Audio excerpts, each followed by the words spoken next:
falar um pouquinho sobre o corpo da mulher negra, né? E como a ofensa vem direto nas nossas características, né? É a boca, o nariz, o cabelo, o formato do corpo. Mas, ao mesmo tempo que este corpo não serve, não é bonito, é um painel de ofensas, ele é desejado. Só ele, né? Sem a cabeça, assim, né?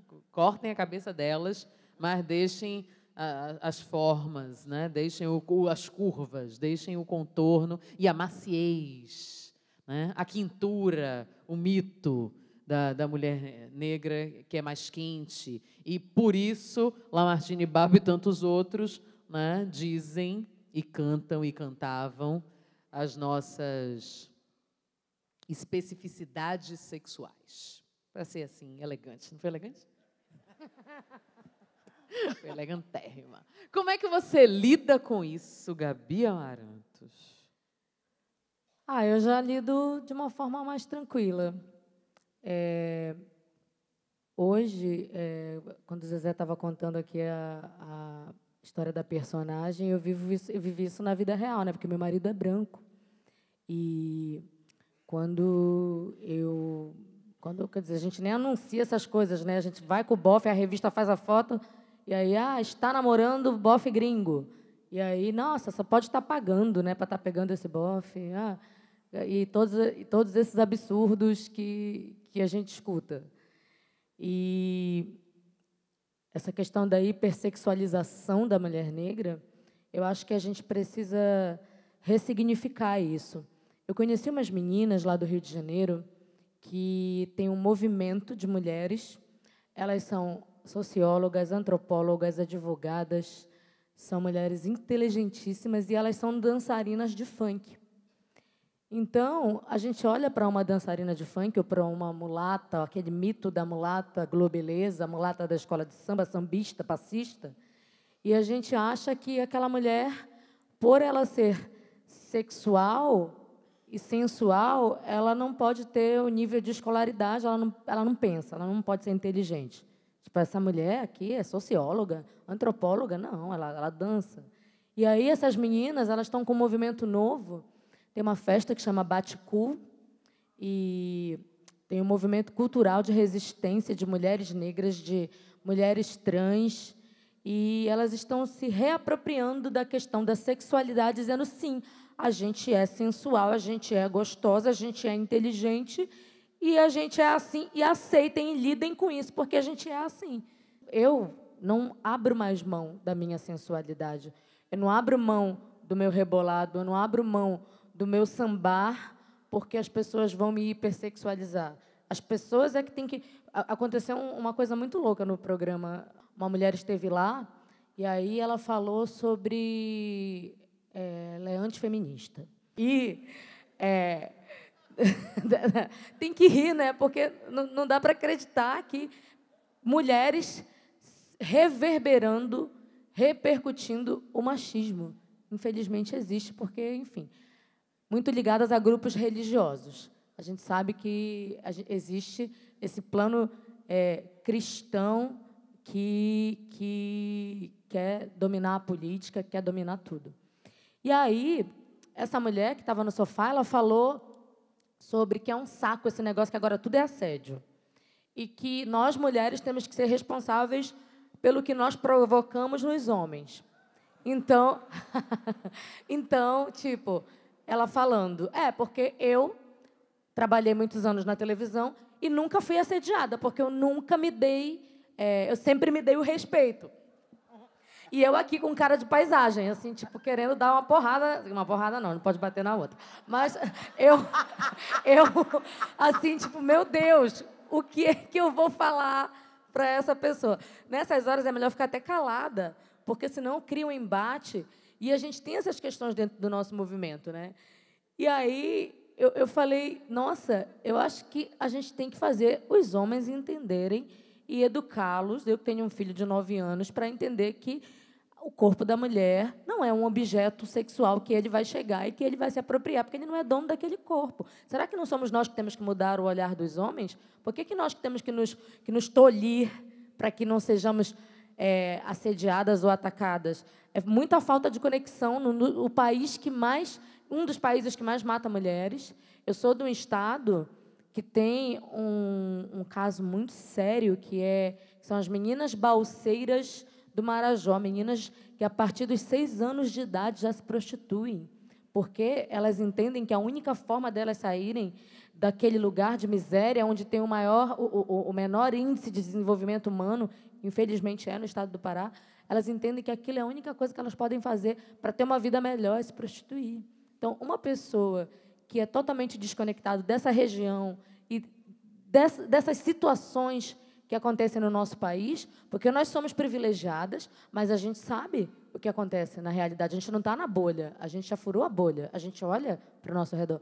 É que pode pensar que nós somos responsáveis pelo desejo sexual que a gente desperta nos homens.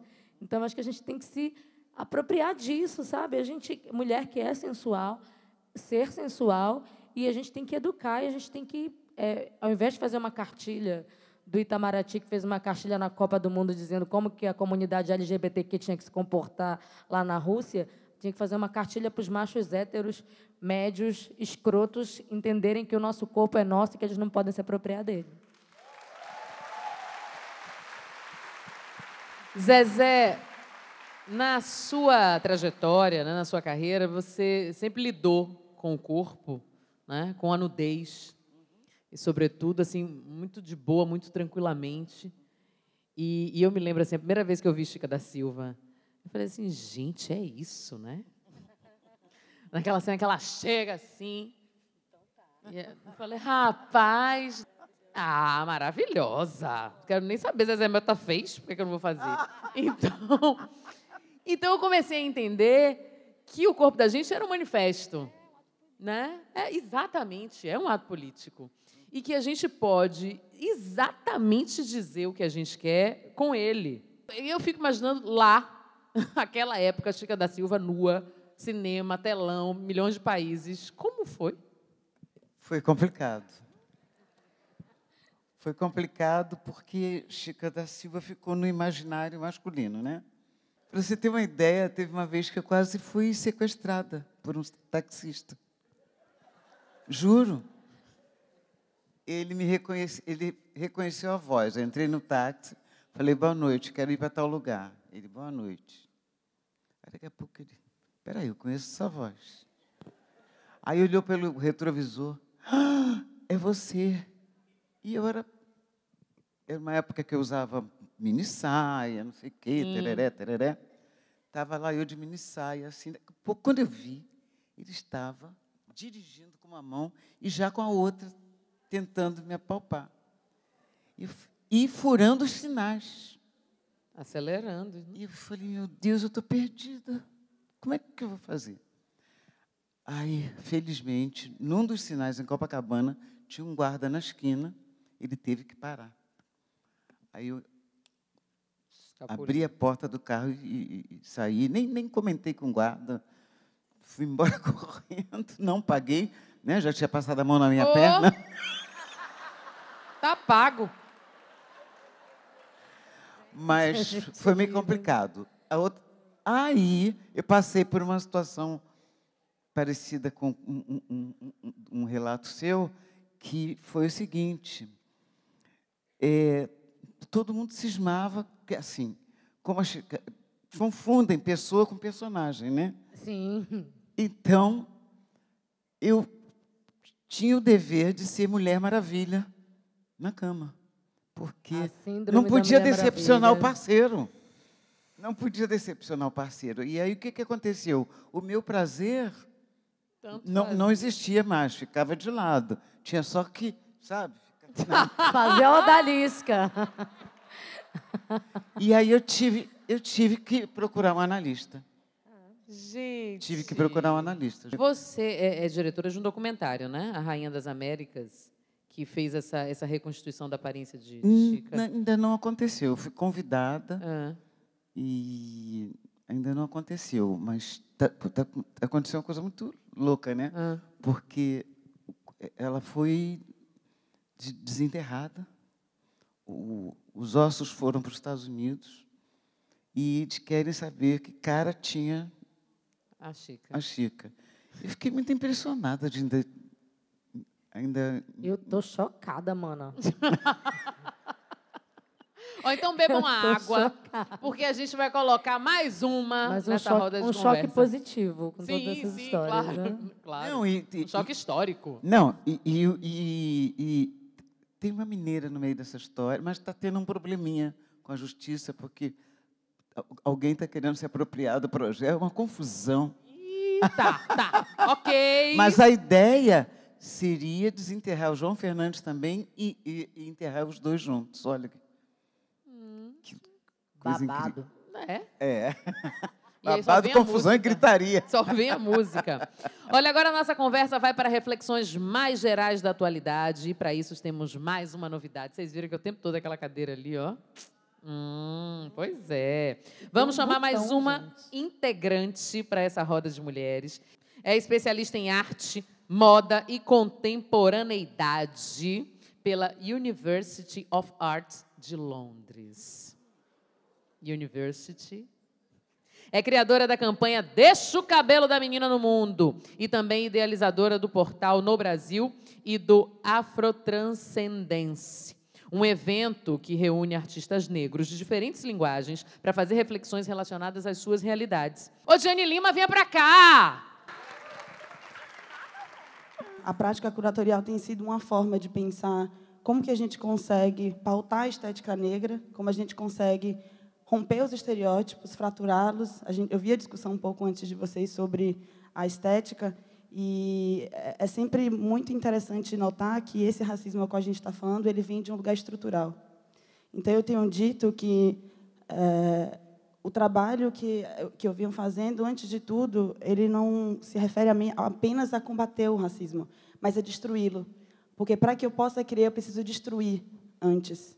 Então, é impossível conseguir criar, conseguir mobilizar, conseguir se expressar, sem que antes a gente tenha que destruir esses valores, né, fundamentados e relacionados sobre o negro.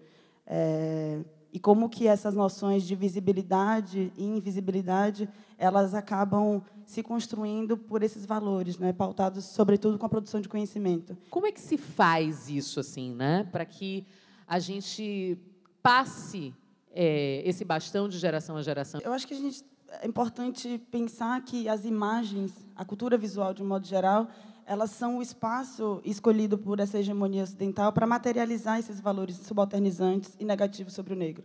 Então, hoje, quando a gente vê essa discussão em torno da estética, das estéticas e da aparência, a gente entende por que é o primeiro lugar onde toda essa mobilização e a movimentação negra e os movimentos negros têm o tempo inteiro tentado rebater, tentado olhar, tentado construir e ressignificar.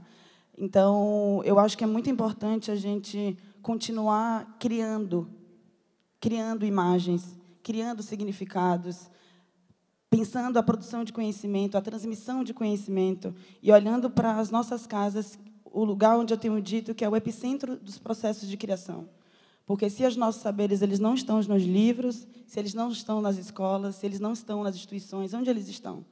Então, eu acredito que ele esteja com a nossa ancestralidade. Então, é muito importante também fazer esse resgate, essa busca por esses valores que a gente conhece, mas talvez tenha se esquecido. Talvez a gente não se lembre, mas a gente sente. E pensar como a gente pode criar dispositivos para acionar a memória desse corpo, para fazer essa memória falar.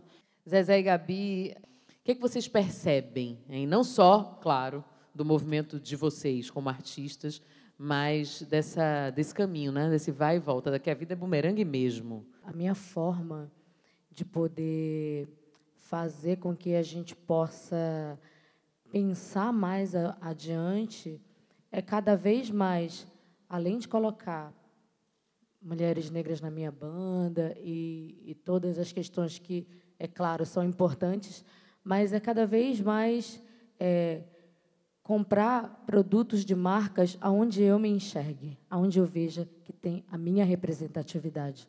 Então, eu não vou assistir a novela que só tem um ator negro. Eu não vou comprar A gente precisa votar em pessoas negras. E a gente precisa eleger pessoas negras, mulheres negras, sabe? E a roupa que eu estou usando é de um estilista daqui da Bahia, o Isaac Silva, que é uma bicha preta. Maravilhosa. E a calcinha que eu estou usando é produzida por um coletivo de mulheres negras de Belém do Pará.